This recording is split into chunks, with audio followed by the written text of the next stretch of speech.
মাধ্যম বিচারহীনতা। যদি প্রকাশ্যে বিচার কার্যকর করা হতো, বাংলাদেশে কোনো মা তার সন্তানকে গলা কেটে হত্যা দেখতো না। আমি তোর পিতা বললো, আমি এই হত্যার বিচার পাবো না, 15 দিন পরে অন্য ঘটনা আসবে, আমার মেয়ের ঘটনা নির্বিবাদ হয়ে যাবে, জানবে না, বিচার পাবো না। কেন বললেন আমি চাই পিতা? একটাই কারণ, বাংলাদেশের বিচারহীনতার সংস্কৃতি চলছে।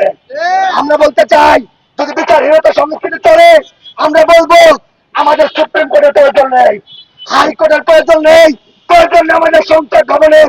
যে দেশে একটা পিতা তার মেয়ের হত্যার বিচার পাবে না, এই মর্মে প্রকাশ্যে ঘোষণা দিতে পারে, বলতে পারে আমাদের দেশের বিচার ব্যবস্থা বলে কিছুই নেই।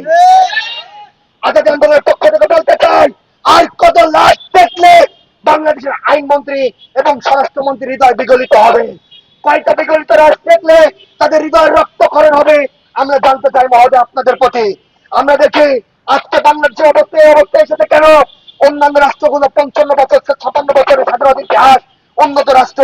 আমরা দেখছি 55 বছর 56 বছর ইতিহাসে এদেশ তৃতীয় শ্রেণীর রাষ্ট্র থেকে চতুর্থ শ্রেণীর রাষ্ট্র দিকে যাচ্ছে। কারণ কি? আওয়ামী সরকার চলে গেলেন, 21 থেকে 28 লক্ষ কোটি টাকা বিদেশে পাচার করলেন, বর্তমান সরকার একই পথে।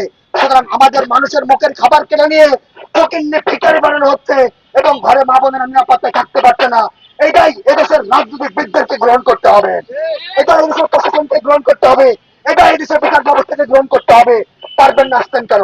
একজন বিচারক যদি একজন শিক্ষকের মর্যাদা দিতে পারে না, আমরা দেখলাম গত কয়েকদিন আগে একজন শিক্ষকের দুবনাঙ্গি স্পর্শ করতে একজন বিচারকের সন্তান, তাকে কিভাবে লিবারেল লাঞ্ছিত করা হলো জাতির সামনে।